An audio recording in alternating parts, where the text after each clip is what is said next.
Hello dear students, आज हम लोग पॉलिटेक्निक प्रवेश परीक्षा में आए हुए टॉप 30 क्वेश्चंस करेंगे प्रकाश से रिलेटेड।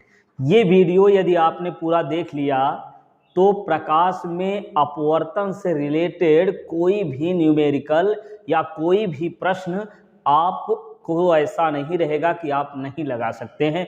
सभी प्रश्न का आंसर आप आसानी से दे पाएंगे। आसानी से क्या, चुटकियों में आंसर देंगे।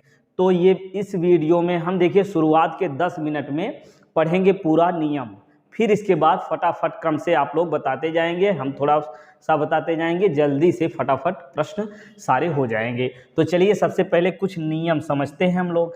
तो नियम में क्या, प्रकाश का अपवर्तन तो जान ही रहे हैं आप, एक बार फिर से देख लीजिए। अपवर्तन क्या होता है?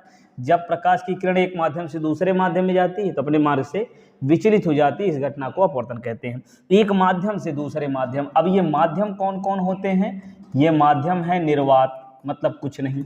दूसरा है वायु, वायु यानी एयर, और तीसरा जल कहेंगे, जल यानी वाटर।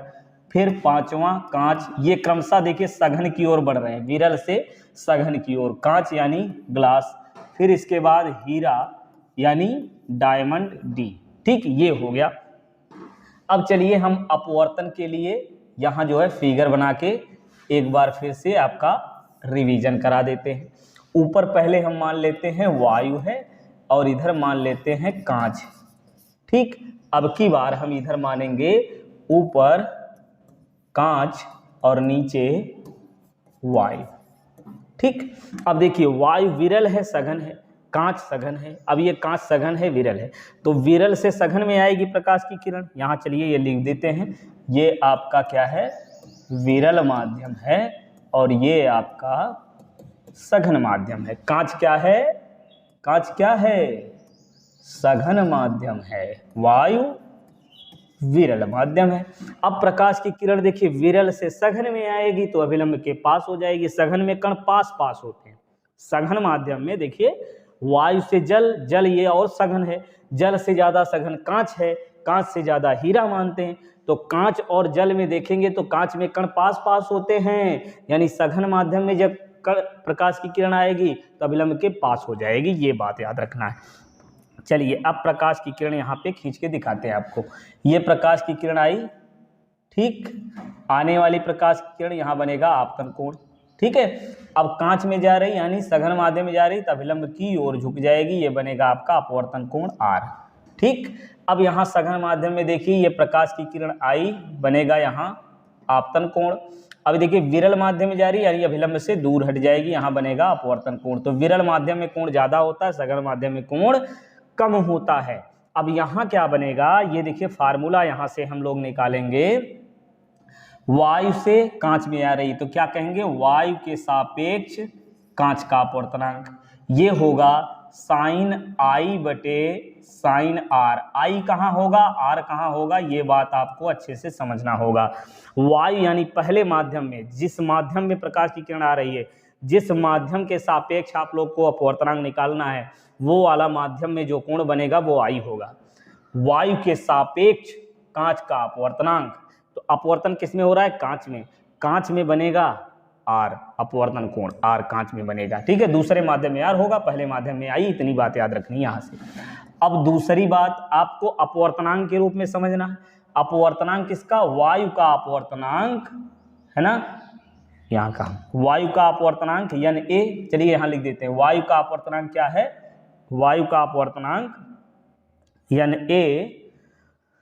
तो चलिए इसको ग्रीन से लिखते हैं, वायु का अपवर्तनांक यानी ए। ग्रीन नहीं दिख रहा है, ये दिखेगा क्या, ये भी नहीं क्लियर दिख रहा है, तो चलिए रेड से ही लिखते हैं। वायु का अपवर्तनांक यानी ए, और वायु में चाल, वायु में चाल वी ए, वायु में तरंग दैर्घ्य लैम्डा ए।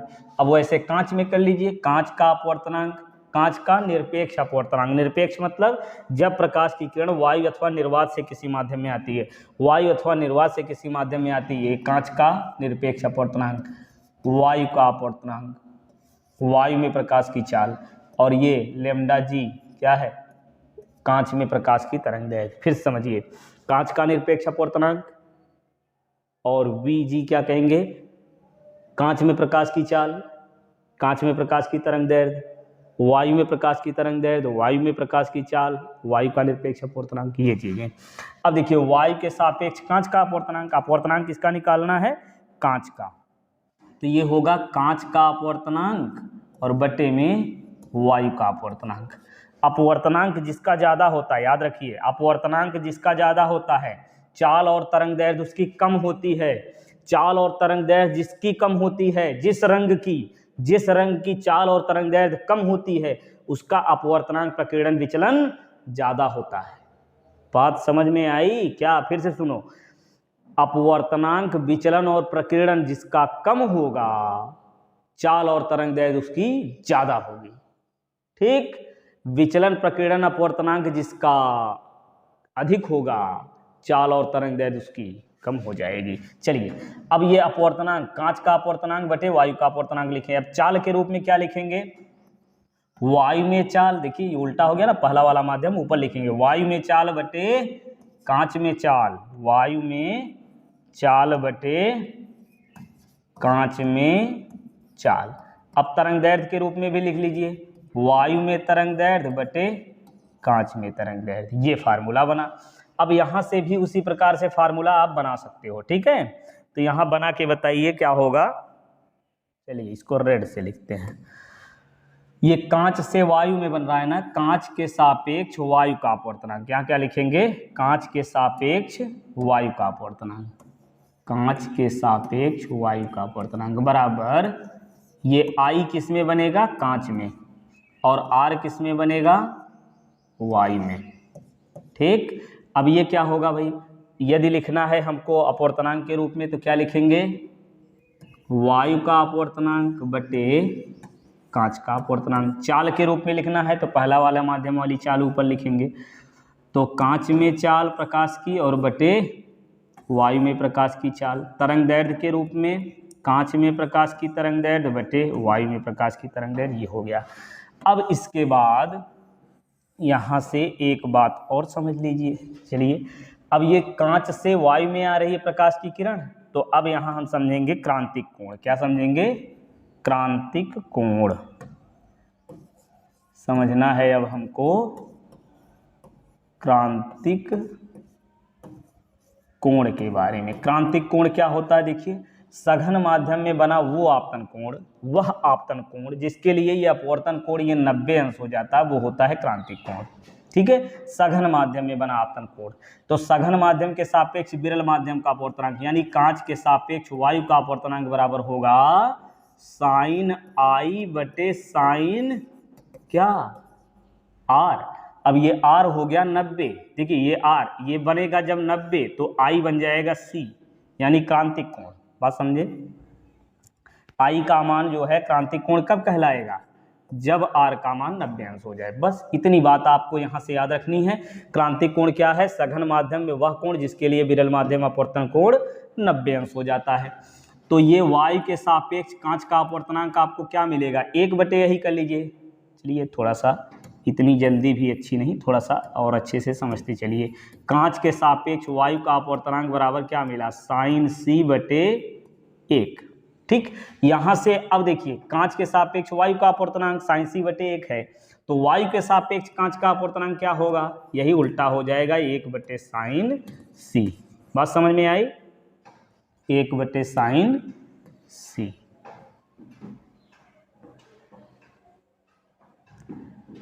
ये हो गया आपका फार्मूला ये क्रांतिक कोण के लिए। बात समझ में आई। चलिए क्रांतिक कोण के लिए भी फिगर यहीं हम बना लेते हैं एक। तो क्रांतिक कोण के लिए क्या होगा, देखिए ये देख पा रहे हैं ना, ये आपतित किरण और ये बनेगा C और तब ये बनेगा, इसे प्रकाश किरण चली जाएगी, ये बनेगा 90 अंश। ठीक, अब इसी में समझिए पूर्ण आंतरिक परावर्तन कब होगा, जब क्रांतिक कोण से अधिक हो गया। आपतन कोण क्रांतिक कोण से अधिक होगा, प्रकाश किरण उसी माध्यम में वापस चली जाएगी, तो ये होता है पूर्ण आंतरिक परावर्तन। तो इतनी बातें यहाँ से आपको ये याद रखनी है। ठीक है, चलिए एक चीज और यहीं पे समझ लेते हैं हम लोग, ये भी आपको जो है बहुत ही अच्छे से याद रखना। याद क्या रखना, अभी वीडियो देख लेंगे तो अपने आप एक सब याद हो जाएगा। देखिए ये मान लेते हैं ये क्या है, प्रिज्म है। अब इसमें जब प्रकाश की किरण आएगी, कौन सी प्रकाश किरण? श्वेत प्रकाश किरण। श्वेत प्रकाश किरण मतलब सूर्य से आने वाली प्रकाश की किरण। श्वेत प्रकाश किरण का मतलब क्या है?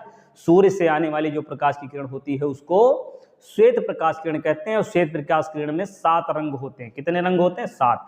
अब 7 रंग होते हैं, तो ये श्वेत प्रकाश किरण जब इस पर आएगी तो ये 7 रंगों में अलग अलग विभक्त हो जाती है। 1 2 3 4 5 6, चलिए ये 7 हो गया। अब यहाँ जो है ये 7 रंगों में विभक्त हो जाती है। तो 7 रंग कौन कौन है भाई? आपको याद होगा, विबग्योर है ना। विबग्योर मतलब violet, indigo, blue, green, yellow, orange और रेड। ठीक है, तो विचलन किसका ज्यादा हुआ? बैगनी रंग का।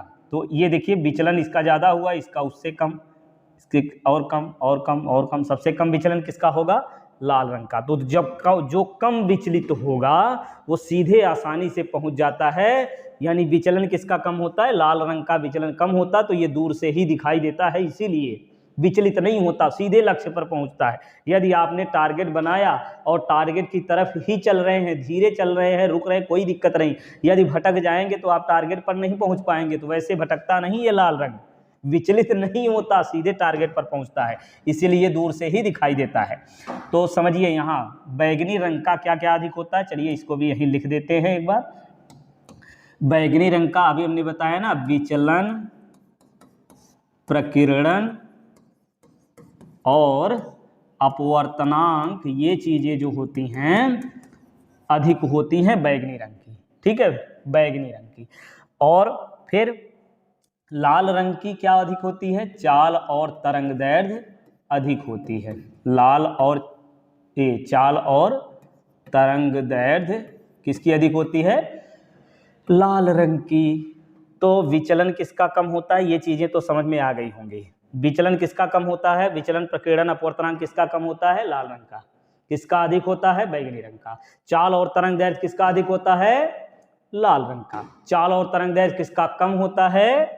बैगनी रंग का। बस समझ में आई? चलिए अब जो है इसके बाद और कुछ बचा हुआ है, ये भी समझ लेते हैं। एक बात और, इस पर भी न्यूमेरिकल बहुत आता है। देखिए जब ये मान लेते हैं ये कोई पात्र है, ये कोई पात्र है, कौन कोई पात्र है, चलिए ऐसे बना लेते हैं। ये हाथ से ही बन जाए तो अच्छा है। चलिए ये कोई पात्र है, इसमें भरा हुआ है जल। क्या भरा हुआ है? इसमें जल भरा हुआ है। चलिए यहाँ तक जल भरा हुआ है। अब इसमें देखिए, ये इसमें क्या है कि एक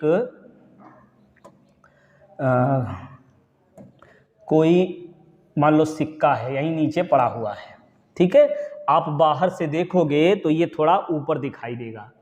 ठीक है, इस पर आधारित न्यूमेरिकल बहुत आते हैं कि जो है ऊपर से इतनी ऊंचाई तक या इतनी गहराई में कोई वस्तु है, कहाँ दिखेगी? या तल पर कोई सिक्का रखा हुआ है, कोई पदार्थ रखा हुआ है, तो वो कहाँ दिखाई देगा? या कभी कभी कहेगा कि इसके तल से इतनी ऊंचाई से हम देखेंगे तो कहाँ दिखाई देगा? ऐसी सारी चीज़ें आती हैं। तो इसके लिए देखिए समझिए ध्यान से, क्या होता है, ये सिक्का यहाँ पर है लेकिन वास्तव में यहाँ दिखेगा नहीं, ये कहीं ऊपर दिखेगा, ये कहीं ऊपर दिखेगा। ऐसा क्यों होता है? ऐसा क्यों होता है? ये होता है अपवर्तन के कारण। देखिए कैसे, यहाँ से प्रकाश की किरण निकलेगी, मान लो ये प्रकाश की किरण, चलिए ये लो से लेते हैं, ये प्रकाश की किरण यहाँ आई। ठीक, हम तो रहेंगे बाहर, इधर जल में तो सिर डाल करके देखेंगे नहीं, रहेंगे बाहर, है ना, तो बाहर से देखेंगे। तो अब यहाँ से देखिए जल से प्रकाश की किरण कहाँ जा रही है? वायु में। अब ये देखिए यहाँ अविलंब खींच दिया, तो अब ये प्रकाश किरण इसको सीधे निकलना, लेकिन सीधे निकलेगी नहीं, क्या होगा? अविलंब से दूर हट जाएगी। चूंकि देखिए ये नीचे इसमें जल है और ऊपर क्या है? वायु।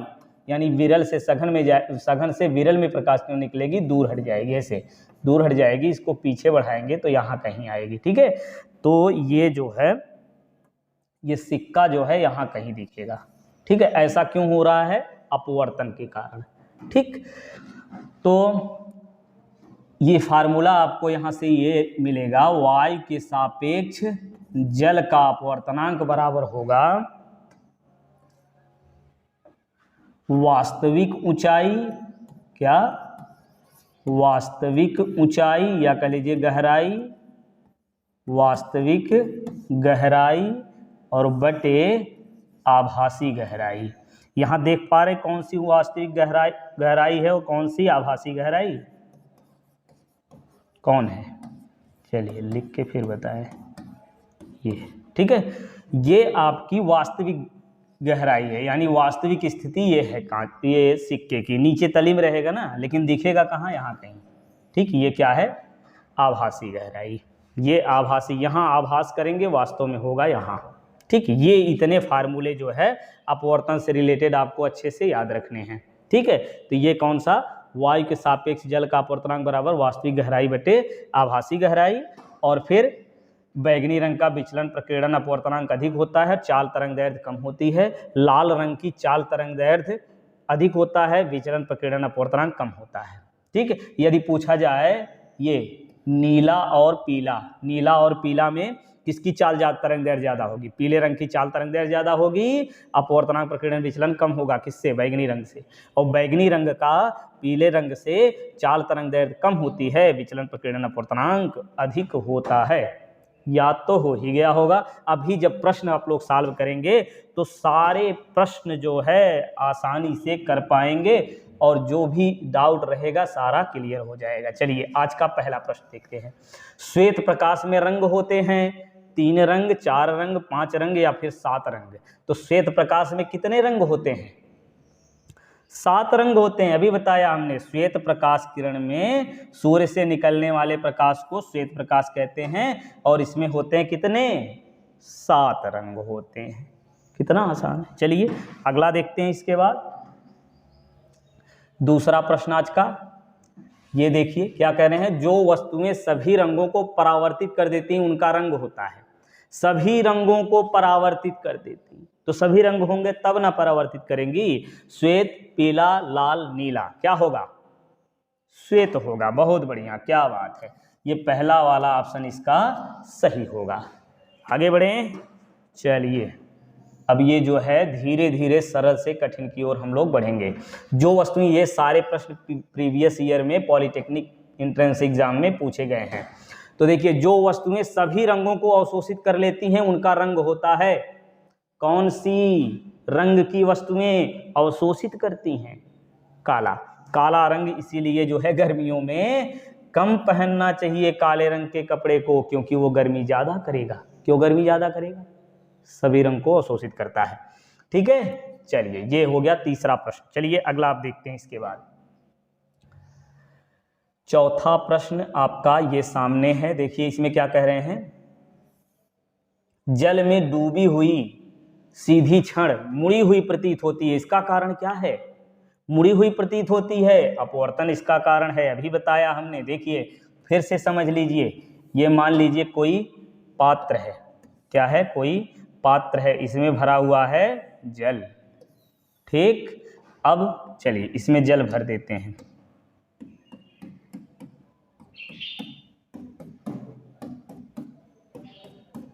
ठीक, अब इसमें ये देखिए एक क्षण है, इसमें एक क्षण है, ये लो क्षण हो गई। ठीक, अब ये क्या होगा कि देखिए यहाँ से प्रकाश की किरण निकलेगी, ये प्रकाश की किरण यहाँ से निकलेगी, ऐसे आएगी। ठीक, अब यहाँ या विलंब खींच देते हैं तो ये क्या होगी? देखिए ऐसे सीधे निकलना, सीधे निकलेगी नहीं, थोड़ा सा मुड़ जाएगी। तो जब मुड़ जाएगी इसको पीछे बढ़ाएंगे तो यहाँ कहीं मिलेगी, तो यहीं से जो है ये मुड़ी हुई प्रतीत होती है। क्षण कैसी प्रतीत होती है? मुड़ी हुई, ऐसे प्रतीत होगी, ऐसे नहीं। ठीक है, ऐसा क्यों हुआ? अपवर्तन के कारण। सघन से विरल में जाएगी तब विलंब से दूर हट जाती है, तो यही क्या होता है? यही तो है अपवर्तन। तो ये अपवर्तन के कारण ये जो है मुड़ी हुई प्रतीत होती है। ठीक, आगे बढ़ें। चलिए पांचवा प्रश्न अब देखते हैं हम लोग। आज का पांचवा प्रश्न, वर्ण त्रिभुज के शीर्ष पर कौन से रंग होते हैं? वर्ण त्रिभुज के शीर्ष पर कौन सा रंग होता है? शीर्ष पर मतलब सबसे ऊपर। सबसे ऊपर कौन होगा? जिसका विचलन प्रकीर्णन अपवर्तनांक कम होगा, चाल तरंग दैर्ध्य ज़्यादा होगी, वही रंग शीर्ष पर दिखेगा यानी ऊपर दिखेगा। कौन सा ऑप्शन सही होगा? ए वाला यानी लाल रंग। आया? चलिए फिर आगे बढ़ते हैं। अब आज का 6वां प्रश्न ये सामने है, इस पर दिमाग लगाइए। लाल और नीले रंग को मिलाने पर प्राप्त रंग होता है, बताइए भाई, पता है आपको? बिल्कुल पता है, ये क्या होता है? मैजेंटा कलर होता है।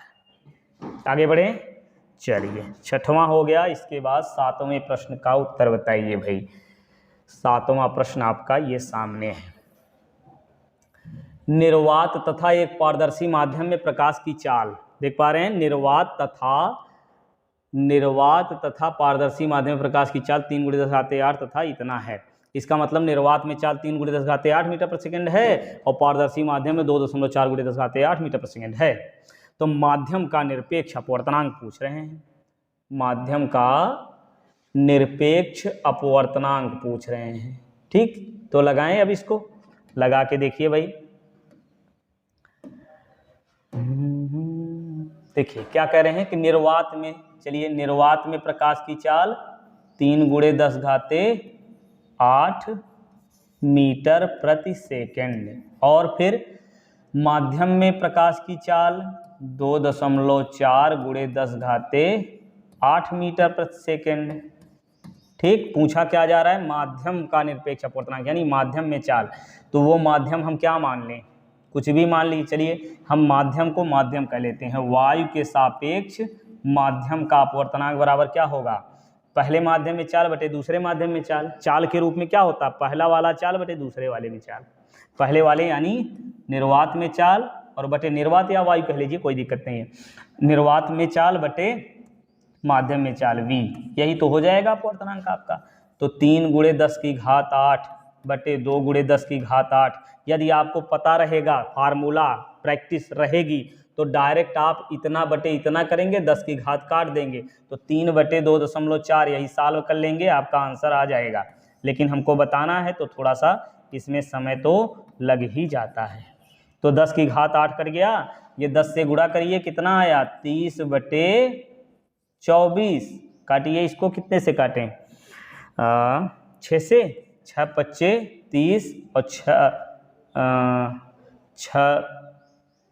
6 चौक 24, ये हो गया 5/4 आंसर। तो यानी कौन सा? ए वाला ऑप्शन इसका सही हो जाएगा। कितना आसान है, यदि आपको कॉन्सेप्ट क्लियर है, फार्मूले याद हैं, तो कितने आसान है। ठीक, चलिए समझ में आया ना? वायु में चाल बटे माध्यम में चाल कर दिए। वायु यानी पहला माध्यम में चाल, दूसरे माध्यम में चाल। यदि अपवर्तनांक दिया होता तो क्या लिखते? दूसरे माध्यम का अपवर्तनांक बटे पहले माध्यम का अपवर्तनांक। तरंग दैर्ध्य दिया होता तब भी पहले वाले में तरंग दैर्ध्य, दूसरे वाले में तरंग दैर्ध्य। तरंग दैर्ध्य और चाल के लिए पहला वाला और अपवर्तनांक के लिए दूसरा वाला माध्यम लेंगे। ये 7वां हो गया। अब देखेंगे हम लोग 8वां प्रश्न आज का। चलिए देखिए क्या करें। वायु में प्रकाश की चाल, ये चाल से रिलेटेड ये भी प्रश्न है आपका। वायु में प्रकाश की चाल 3 × 10⁸ मीटर प्रति सेकंड। यदि कांच में प्रकाश की चाल, वही फिर से आ गया क्या? वही प्रश्न है, देख पा रहे हैं? वही प्रश्न, इसका उत्तर देख ऐसे बताइए बिना देखे। देखिए वायु में चाल ठीक उसी प्रकार से। वाह, उत्तर तो कितने लोग निकाल चुके होंगे, है ना? क्या बात है।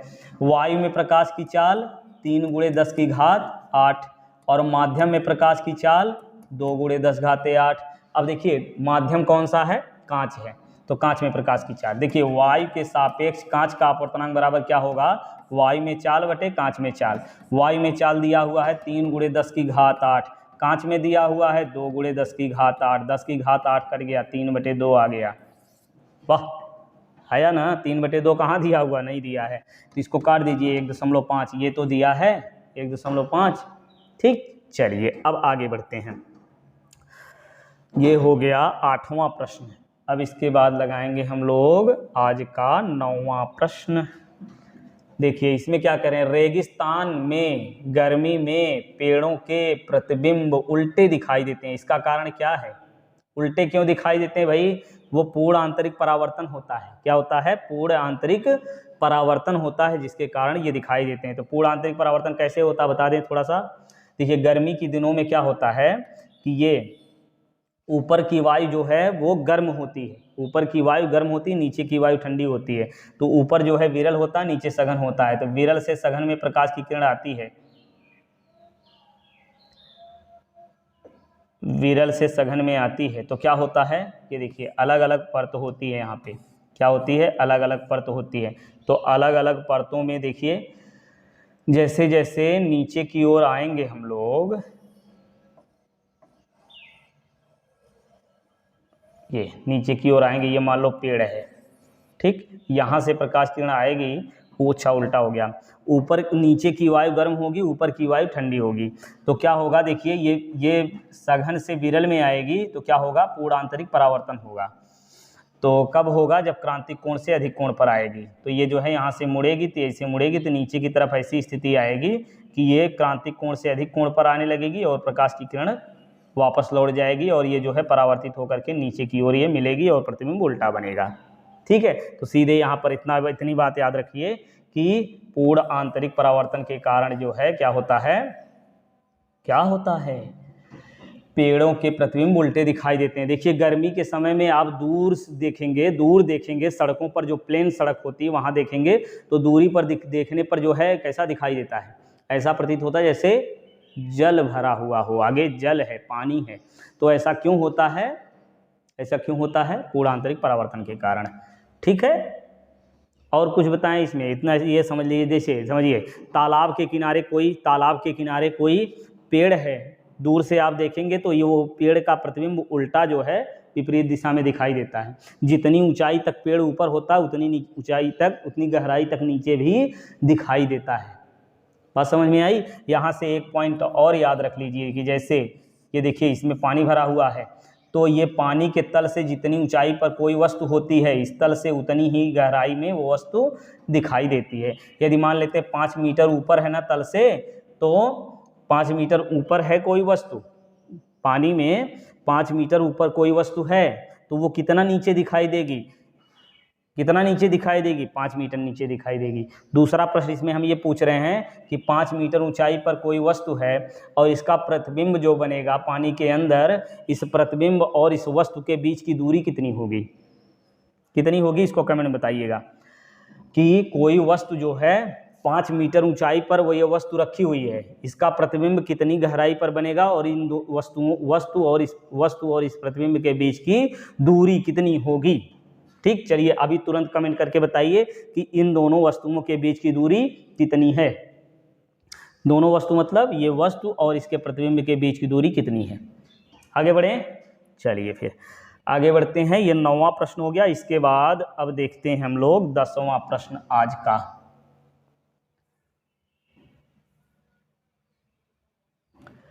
ये चलिए, जब श्वेत प्रकाश कांच के प्रिज्म में से गुजरता है तो दूसरी ओर प्राप्त स्पेक्ट्रम में जिस रंग का विचलन न्यूनतम होता है वह क्या है। बताइए किस रंग का विचलन न्यूनतम होता है।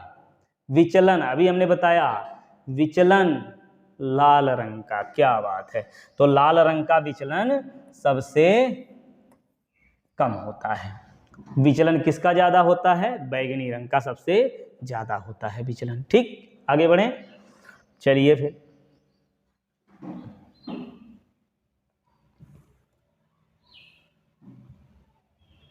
11वां प्रश्न।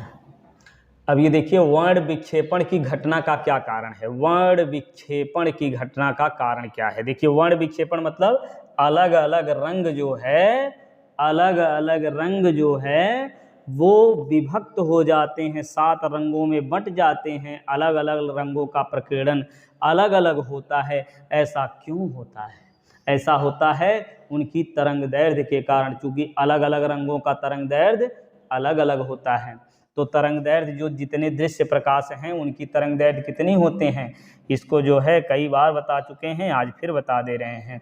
3900 एंगस्ट्रॉम से 7800 एंगस्ट्रॉम होता है तरंग दैर्ध्य जो दृश्य प्रकाश होता है उसका। ठीक है, कहीं कहीं आपको ऑप्शन में 4000 से 8000 भी मिल जाता है। ठीक, तो जो दिया रहे आप उस पर ऑप्शन में टिक लगा सकते हैं। ठीक है, ये वाला दिया रहेगा तो ये नहीं दिया होगा, चलिए कोई बात नहीं। अब यहाँ समझते हैं हम लोग इस प्रश्न के बारे में क्या कह रहे हैं। वर्ण विक्षेपण की घटना का कारण है श्वेत प्रकाश किरण का प्रिज्म द्वारा पृथक होना। श्वेत प्रकाश किरण प्रिज्म द्वारा पृथक होती है, इस घटना को वर्ण विक्षेपण कहते हैं। ठीक है, ये कारण नहीं है भाई ना, वर्ण 7 रंगों में विभक्त होना ये वर्ण विक्षेपण है, तो वर्ण विक्षेपण के कारण पूछ रहे हैं ना। तो प्रकाश का परावर्तन, प्रकाश के परावर्तन के कारण अलग होता है? नहीं, बिल्कुल नहीं। चलिए, ये भी गलत, ये भी गलत। चलिए, प्रिज्म पदार्थ का अपवर्तनांक भिन्न भिन्न तरंगदैर्ध्य के लिए भिन्न भिन्न होता है। अभी हमने बताया ना, अलग अलग रंग की तरंगदैर्ध्य अलग अलग होती है और अलग अलग तरंगदैर्ध्य के कारण अपवर्तनांक अलग अलग होता है, इसीलिए 7 रंगों में विभक्त हो जाती है प्रकाश की 7 रंग। ठीक, आगे बढ़ें। चलिए फिर अब अगला देखते हैं, 12वां प्रश्न आपका ये, जब श्वेत प्रकाश वायु से कांच में प्रवेश करता है तो, श्वेत प्रकाश वायु से कांच में प्रवेश करता है, वायु से कांच में यानी विरल से सघन में प्रवेश करता है, तो प्रकाश के सभी अवयव रंग समान चाल से चलते हैं? बिल्कुल नहीं चलेंगे। देखिए, वायु में प्रकाश की चाल, यहाँ एक कॉन्सेप्ट और क्लियर कर लीजिए, वायु अथवा निर्वात में प्रकाश की चाल जो होती है, वायु अथवा निर्वात में चाल जो होती है वो होती है 3 × 10⁸ मीटर प्रति सेकेंड। इसके अलावा अन्य माध्यमों में, इसके अलावा अन्य माध्यमों में, अन्य जो माध्यम होंगे यानी सघन माध्यम जो अन्य होंगे उनमें जो है सबसे विरल तो वायु निर्वात मानते हैं ना, अन्य जो सघन माध्यम होते हैं उसमें प्रकाश की चाल जो है वो 3 × 10⁸ से कम होती है। ठीक, तो देखिए क्या कह रहे हैं कि प्रकाश के सभी अवयव रंग समान चाल से चलते हैं, माध्यम बदल जाएगा तो अलग अलग रंगों की चाल भी बदल जाएगी, तो ये गलत हो गया। श्वेत प्रकाश वायु से कांच में प्रवेश करता है तो रंग की चाल समान होती है, ये गलत होगा। लाल रंग सबसे अधिक चाल से चलता है, तो चाल किसकी ज़्यादा होती है? लाल रंग की, यही इसका सही जवाब हो जाएगा। हमने बताया ना, लाल रंग की चाल और तरंगदैर्ध्य अधिक होती है, बैगनी रंग का अधिक चाल होता है, ये गलत है। प्रकाश के रंग व चाल में कोई संबंध नहीं, बिल्कुल संबंध है। ठीक, आगे बढ़ें। चलिए फिर, तो लाल रंग की चाल और तरंगदैर्ध्य सबसे ज़्यादा होती है, इसलिए लाल रंग जो है उसका चलिए हो गया। अब इसके बाद देखते हैं 13वां प्रश्न आपका। 13वां, निम्नलिखित में से प्रकाश के किस रंग की तरंगदैर्ध्य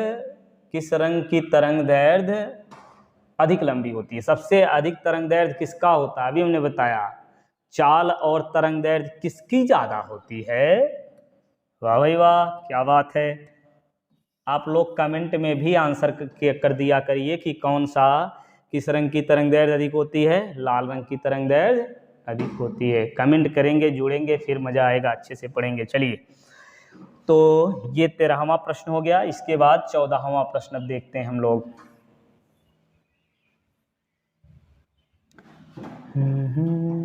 निम्न में से किस माध्यम में प्रकाश तेजी से गमन करता है?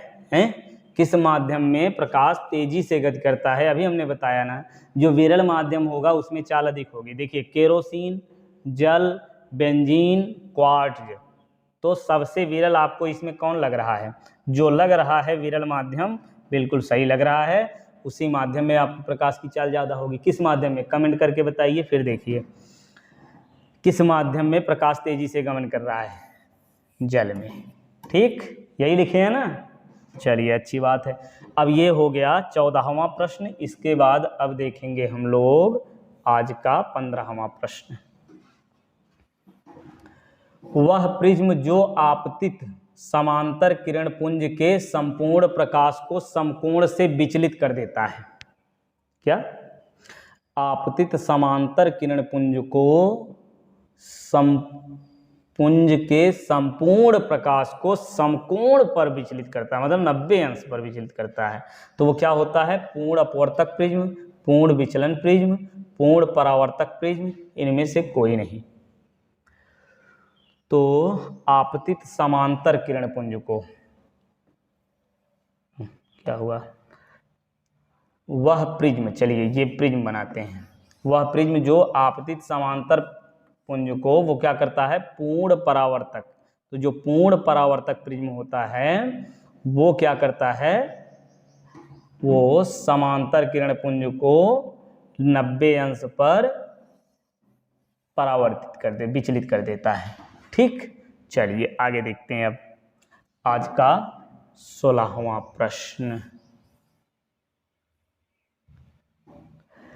ये प्रकाश की एक किरण क्रांतिक कोण पर कांच की ओर से कांच हवा सतह पर आपतित होती है। क्या कह रहे हैं, प्रकाश की एक किरण क्रांतिक कोण पर, अच्छा क्रांतिक कोण पर आपतित होती है। चलिए फिगर बना देते हैं।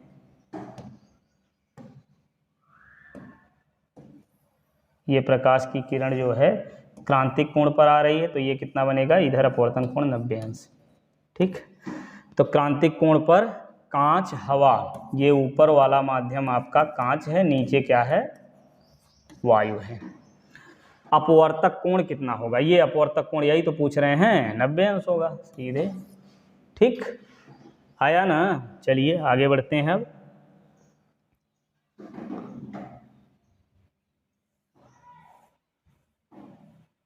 सत्रहवां प्रश्न,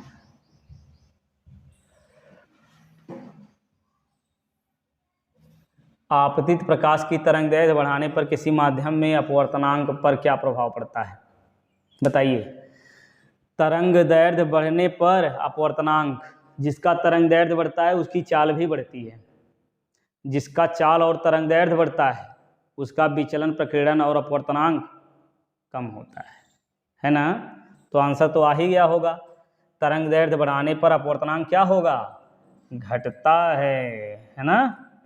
क्या बात है, ये हो गया। चलिए अगला देखें अब, 17 के बाद 18वां प्रश्न अब लगाएंगे हम लोग। ये यदि विरल माध्यम के सापेक्ष सघन माध्यम का अपवर्तनांक 2 है तो क्रांतिक कोण का मान क्या होगा। देखिए अभी फार्मूला हमने बनाया ना, विरल माध्यम ये वायु मान लेते हैं, सघन माध्यम चलिए कांच कर देते हैं। विरल माध्यम के सापेक्ष, ये समझना है, विरल माध्यम के सापेक्ष सघन माध्यम का अपवर्तनांक 2 दिए हुए हैं, और ये होता है विरल माध्यम के सापेक्ष सघन माध्यम का अपवर्तनांक 1/sin c। तो यहाँ से sin c बराबर आएगा 1/2, sin c बराबर 1/2 है ना। अब ये बन जाएगा, साइन में कितने का मान 1/2 होता है, साइन 30 का मान, तो c का मान कितना हो जाएगा 30 अंश। ये डी वाला ऑप्शन सही होगा। ठीक, तो वैसे भी अपवर्तनांक बराबर क्या होता है, 1/sin c। c क्या है, इसमें क्रांतिक कोण है ना। तो अब इसके बाद 18 एक कौन सा हुआ, 17 18 हो क्या, 19वां प्रश्न देखते हैं। 19वां प्रश्न क्या कर रहे हैं कि एक बेलनाकार बर्तन की गहराई d है, एक बेलनाकार बर्तन की गहराई d है, बेलनाकार बर्तन की गहराई d है, देख पा रहे हैं, बेलनाकार,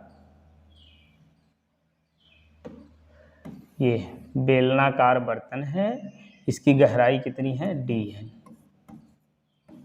ठीक, यह बर्तन आपस में न मिश्रित होने वाले समान आयतन के द्रवों से भरा हुआ है, आपस में न मिश्रित होने वाले, देखिए इसमें न मिश्रित होने वाले समान आयतन के, मान लो इतनी ऊंचाई तक ये एक प्रकार का द्रव भरा हुआ है, और फिर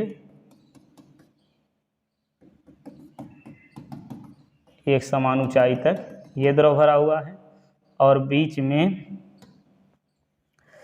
ये, चलिए बीच में ये भरा हुआ,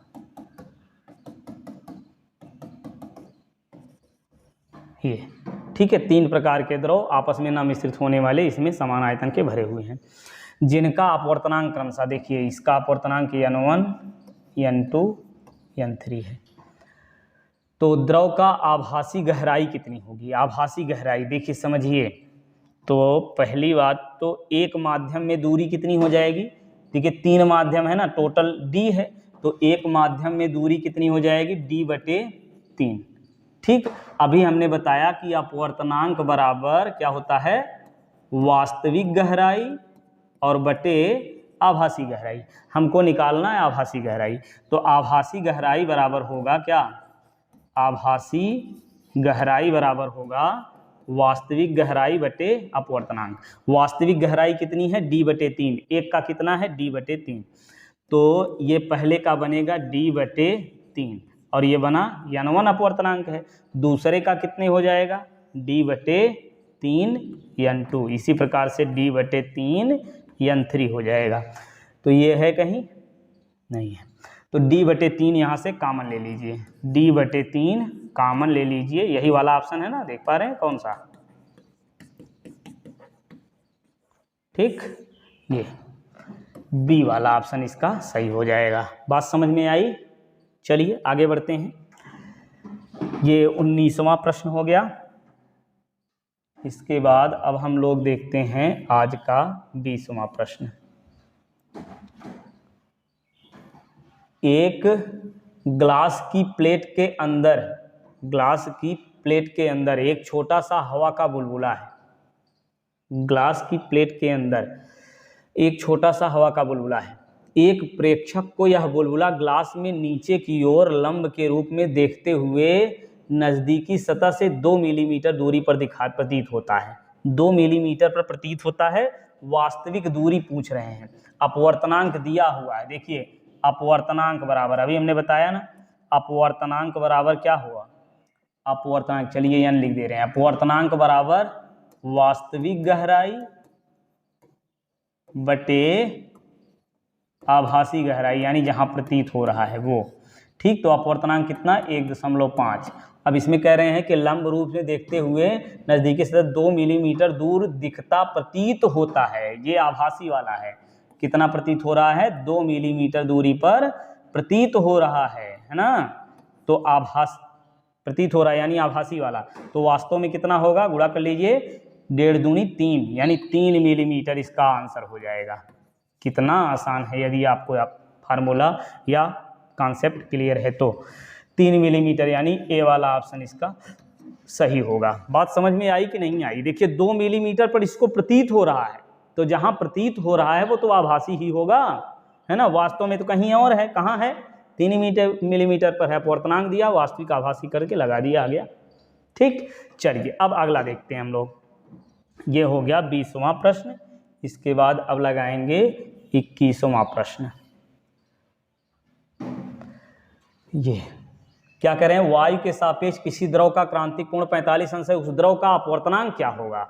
वाह जी वाह, कितने आसान प्रश्न है। अपवर्तनांक बराबर 1/sin c, अभी लिखा ना, कर लीजिए। ये क्रांतिक कोण 45 है ना, तो 45 का मान 1/√2, तो ये आएगा √2, ठीक, यानी डी वाला ऑप्शन इसका सही हो जाएगा। बड़ा आसान है। चलिए 21 हो गया। अब इसके बाद हम लोग लगाएंगे आज का 22वां प्रश्न।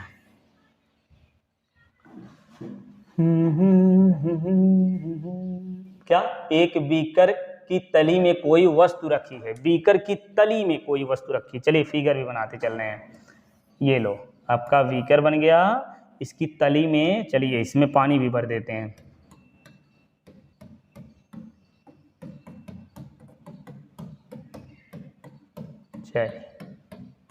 तली में कोई वस्तु रखी है, यहाँ रख दें, ये कोई वस्तु तली में रखी हुई है। आगे, तथा बीकर में 12 सेमी ऊंचाई तक द्रव भरा हुआ है। ये द्रव जो है कितनी ऊंचाई तक है, 12 सेमी, यहाँ तक मान लो ये द्रव भरा हुआ है, ठीक। अब कह रहे हैं कि यदि वायु की अपेक्षा द्रव का अपवर्तनांक, यानी वायु के सापेक्ष जल का अपवर्तनांक 4/3 है, तो वस्तु बीकर की तली से ऊपर उठी हुई प्रतीत होती है। कितनी ऊपर उठी हुई प्रतीत होगी, ये पूछ रहे हैं, कितना ऊपर उठा हुआ प्रतीत होगा। तो ये देखिए अपवर्तनांक बराबर क्या होता है, वास्तविक गहराई बटे आभासी गहराई, है ना। तो ये आपका हो जाएगा कितना, 4/3 बराबर, वास्तव में गहराई तो 12 है, आभासी गहराई यक्स मान लेते हैं, निकाल लेंगे। 4 तियाँ 12 यानी यक्स का मान 3 तियाँ 9, समझ गए। तो 3 सेमी पर जो है ये प्रतीत होगा, कहाँ प्रतीत होगा, कितना, 9 सेमी पर। तो सतह से कितनी ऊंचाई पर प्रतीत होगा, गहराई पर 9 सेमी पर, 9 सेमी पर ये प्रतीत होगा, ठीक। और है कितना है, ये 12 सेमी पर है। तो कितना ऊपर उठा हुआ प्रतीत हो रहा है, टोटल 12 है, 9 उसी में से कम कर दीजिए तो 3 हो जाएगा भाई। तो 3 सेमी ऊपर उठा हुआ प्रतीत होगा। समझ में आया, नहीं आया तो फिर से थोड़ा बैक करके देख लीजिए, फिर से बताएंगे, समय लगेगा। चलिए 22वां हो गया। फिर जिनको समझ में आ गया उनको जो है दोबारा फिर से बताते हैं, तो लगता है कि वही एक के प्रश्न बार बार बता रहे हैं, है ना। चलिए ठीक है। अब ये 23वां प्रश्न देखते हैं। यहाँ पे वायु के सापेक्ष कांच का अपवर्तनांक 1.5 है तथा कांच के सापेक्ष हीरे का अपवर्तनांक कितना, वायु के सापेक्ष हीरे का अपवर्तनांक बताइए, बताइए भाई।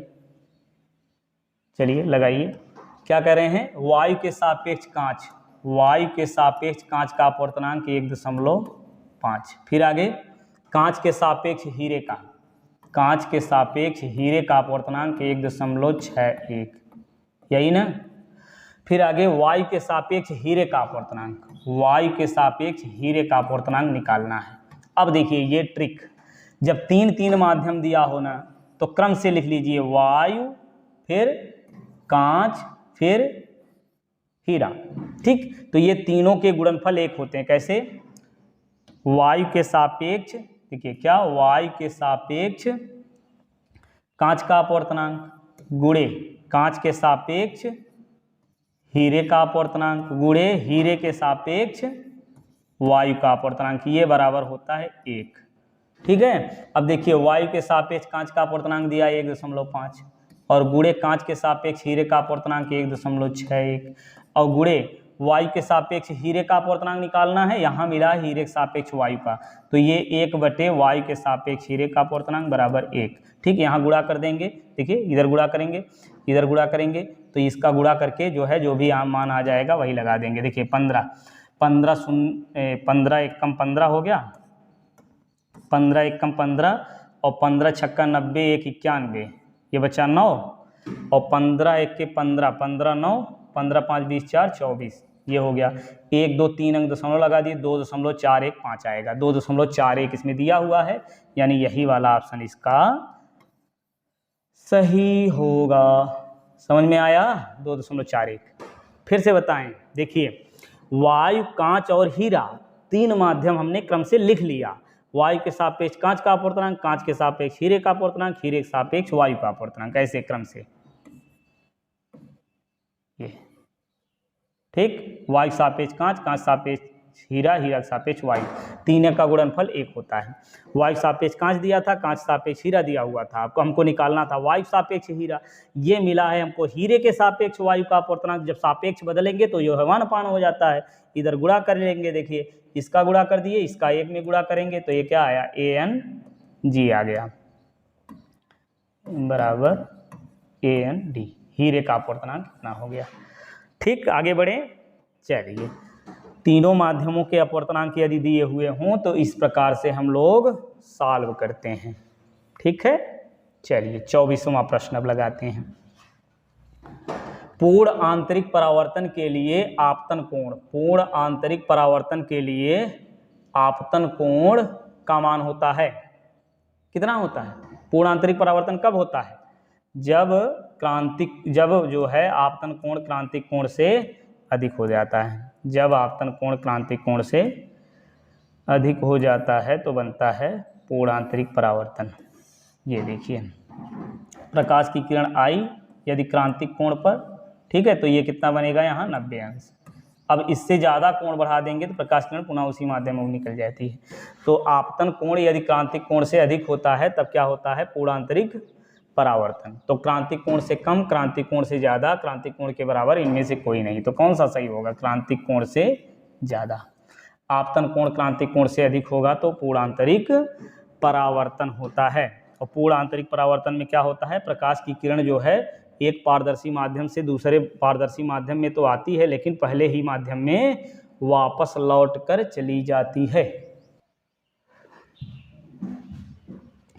अब इसको लगा के देखिए भाई, पानी की सतह से 1 मीटर ऊपर स्थित व्यक्ति को एक स्वच्छ पानी के तालाब की तली में एक सिक्का 3.4 मीटर की दूरी पर प्रतीत होता है। चलिए, ये तो आप लगा ही लेंगे ना।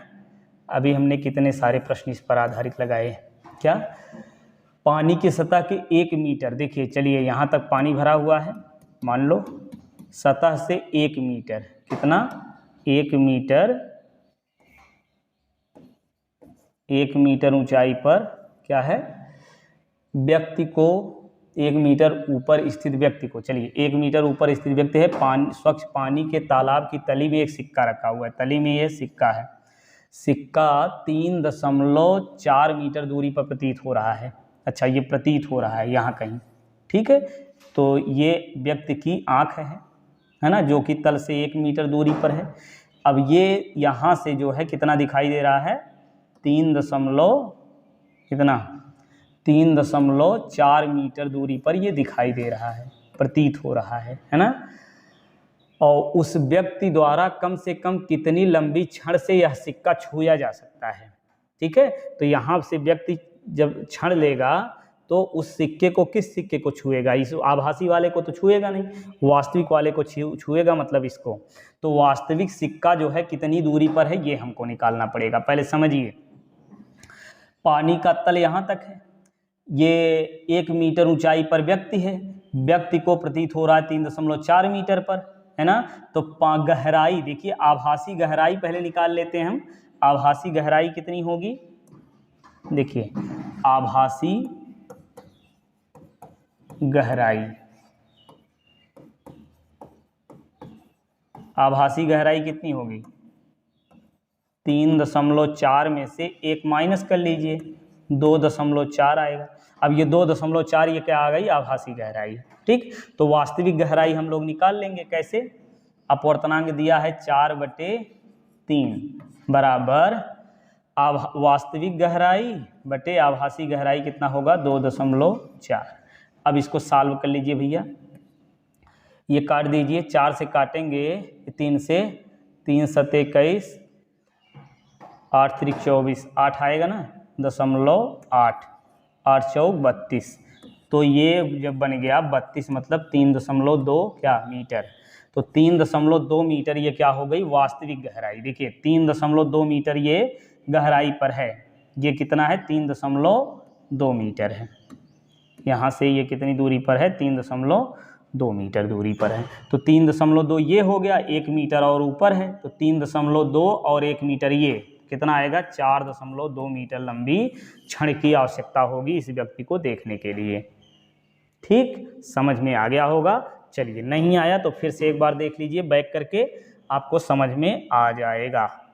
ठीक है, चलिए अब इसके बाद अगला प्रश्न देखते हैं। 26 के बाद 27वां प्रश्न, ये क्या कह रहे हैं? कांच की पट्टी की मोटाई टी मीटर है, कांच की पट्टी की मोटाई टी मीटर है, यदि पट्टी का अपवर्तनांक n है तथा प्रकाश की चाल c है। प्रकाश की चाल c कहाँ? निर्वात में।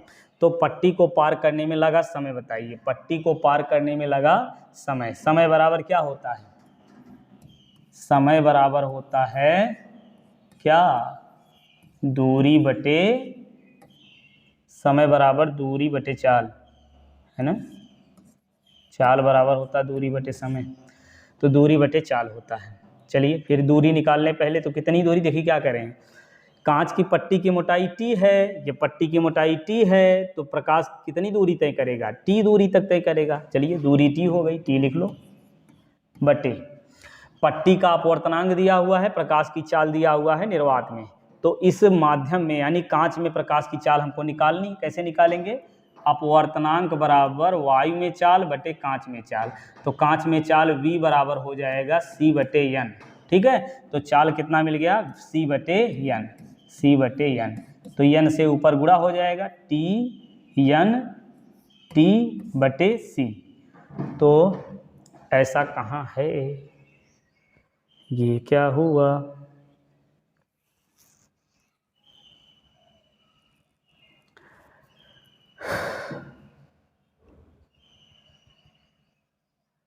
एन टी बटे सी, ये डी में तो है, डी में यही होगा। ठीक, चलिए अब देखते हैं आगे हम लोग। ये समझ में आया ना? क्या किया, देखिए समय बराबर दूरी बटे चाल होता है। पट्टी को पार करने के लिए टी मोटाई की आवश्यकता होगी, टी दूरी चलनी पड़ेगी। और चाल कैसे निकालेंगे भैया?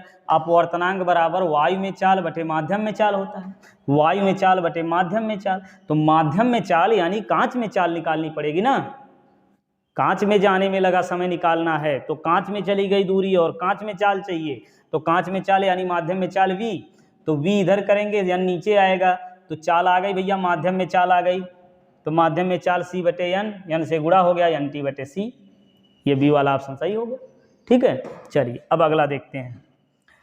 ये 27 के बाद अब 28वां प्रश्न है।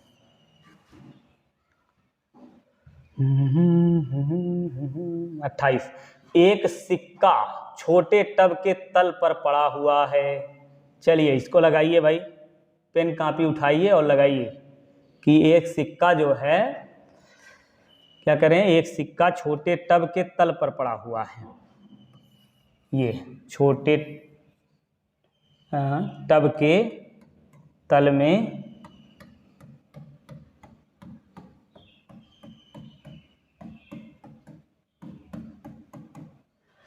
एक सिक्का छोटे टब के तल में पड़ा हुआ है। चलिए सिक्का नीचे रख दे रहे हैं, यहाँ पड़ा हुआ है। इसमें पानी की ऊंचाई 15 सेमी है। पानी जो है कितना, 15 सेमी ऊंचाई तक पानी इसमें भरा हुआ है। पानी का अपवर्तनांक n बराबर 4/3 दिया हुआ है। जल की सतह से सिक्का कितनी दूरी पर प्रतीत होगा, है कितनी दूरी पर प्रतीत होगा? वास्तविक गहराई कितनी है, 15।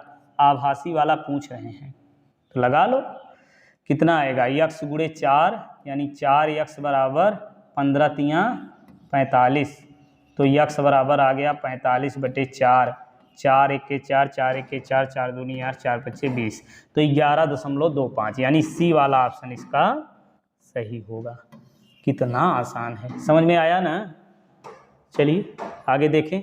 28 के बाद अब 29वां प्रश्न।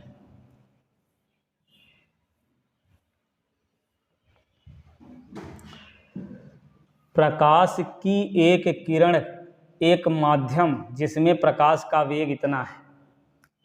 चलिए थोड़ा लिखते चल रहे हैं।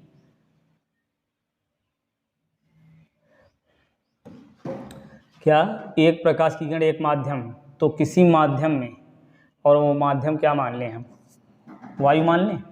वायु क्या, वायु तो अलग से दिया है। चलिए जल मान लेते हैं। जल में प्रकाश या किसी माध्यम में चाल तो हम लोग v लिखते ही हैं। v बराबर 1.5 गुणे 10 सेमी प्रति सेकंड। ठीक है, और वायु से 20 अंश तथा 40 अंश के आपतन कोण पर आपतित होती है। वायु से 20 अंश तथा 40 अंश के कोण पर आपतित होती है। यदि वायु में प्रकाश की वेग 3 गुणे 10 सेमी प्रति सेकंड है, तो किरण का पूर्ण आंतरिक परावर्तन होगा। अच्छा, पूर्ण आंतरिक परावर्तन कब होगा, किस दशा में? किसी दशा में नहीं पूर्ण आंतरिक परावर्तन होगा, जब आपतन कोण 40 होगा, जब आपतन कोण 20 होगा, इन दोनों दशाओं में होगा। तो क्या निकालना है हमको, क्रांतिक कोण। क्या निकालना है, क्रांतिक कोण। तो क्रांतिक कोण निकालने के लिए हमको चाहिए अपवर्तनांक। तो चलिए पहले अपवर्तनांक निकाल लेते हैं। वायु के सापेक्ष ये सघन वाला माध्यम क्या मान लें, कांच मान लें, जल मान लें। चलिए जल मान लेते हैं। वायु के सापेक्ष जल का अपवर्तनांक बराबर होगा वायु में चाल बटे जल में चाल। वायु में चाल या जल या माध्यम में चाल कर लीजिए। वायु में चाल कितनी है, 3 गुणे 10 है ना, और माध्यम में 1.5 गुणे 10, ये 10 कट जाएगा, ये 10 से गुणा करिए 30/15 आएगा, काटेंगे 2 आ जाएगा, तो अपवर्तनांक आ गया 2। ठीक है, अब अपवर्तनांक मिल गया तो क्रांतिक कोण तो निकाल ही लेंगे। क्रांतिक कोण बराबर क्या होता है, अपवर्तनांक बराबर 1/sin c। ठीक है, तो sin c बराबर होगा 1/अपवर्तनांक। अपवर्तनांक कितना, 2, तो 1/2। c का मान कितना आएगा, साइन 30 का मान होता ना 1/2, सी का मान आ गया 30, तो क्रांतिक कोण 30 अंश है, तो क्रांतिक कोण से अधिक कोण पर यदि आपतित होगी तो पूर्णांतरिक परावर्तन होगा। तो देखिए क्या दोनों इसी तरह में आपतन कोण 40 अंश, तो 40 अंश के कोण पर यदि आपतित होगी तो क्या होगा, पूर्णांतरिक परावर्तन हो जाएगा। 20 अंश के कोण यानी 30 से कम अंश कोण पर, क्रांतिक कोण से कम कोण पर आपतित होगी तो पूर्णांतरिक परावर्तन नहीं होगा। तो इस प्रकार ये बी वाला ऑप्शन इसका सही हो जाएगा। ठीक है, चलिए अब अगला देखते हैं 30वां और अंतिम प्रश्न।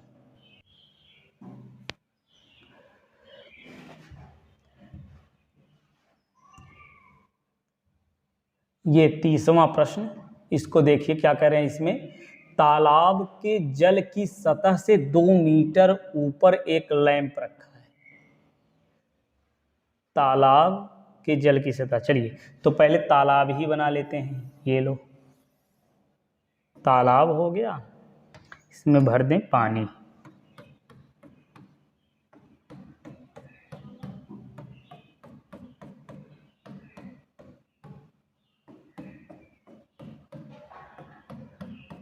ये लो पानी भर गया। अब क्या करेंगे, जल की सतह से 2 मीटर ऊंचाई पर क्या रखा हुआ है, 2 मीटर ऊंचाई पर एक लैंप रखा हुआ है। ठीक, ये लैंप मान लो 2 मीटर ऊंचाई पर ये रखा हुआ है, सतह से 2 मीटर ऊंचाई पर रखा हुआ है। जल का अपवर्तनांक दिए हैं, तो जल का अपवर्तनांक लिख लीजिए। जल का अपवर्तनांक n बराबर है 4/3। ठीक, और ऊपर से देखने पर पानी में लैंप का प्रतिबिंब तालाब की तली में प्रतीत होता है। ठीक है, इसमें अंदर प्रतीत होता है। तालाब की गहराई निकालनी, ध्यान से समझिए, थोड़ा सा दिमाग लगा लीजिए। 2 मीटर ऊंचाई पर है ये, आभास कहाँ होगा, ये दिखेगा कहाँ, ये दिखेगा अंदर 2 मीटर अंदर। देखिए जितनी ऊंचाई पर होता है उतनी गहराई पर ही तो दिखाई देता है, अभी हमने बताया था, है ना। तो ये कहाँ दिखेगा, यहाँ कहीं दिखेगा, 2 मीटर गहराई पे दिखेगा। तो 2 मीटर गहराई पर दिख रहा है, वास्तविक गहराई कितनी है ये निकालना है। तो ये देखिए फार्मूला क्या होता है इसका,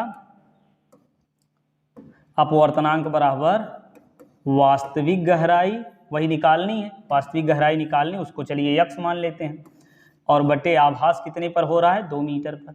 ये सॉल्व कर लीजिए, ये आएगा 4 दूनी 8/3। तो x का मान कितना हो गया, समझ में आया नहीं आया, देखिए ये x का गुणा 3 में करेंगे 3x, और ये 4 दूनी 8, तो x का मान आएगा 8/3 मीटर। तो वास्तविक गहराई कितनी होगी, 8/3 मीटर है। ये सी वाला ऑप्शन इसका सही होगा। तो इस प्रकार से हमने 30 प्रश्न को सॉल्व कर लिया। हमको तो लग रहा है इस टाइप के कोई भी प्रश्न आपसे बचा नहीं रह जाएगा, सारे प्रश्नों को आप लोग सॉल्व कर लेंगे।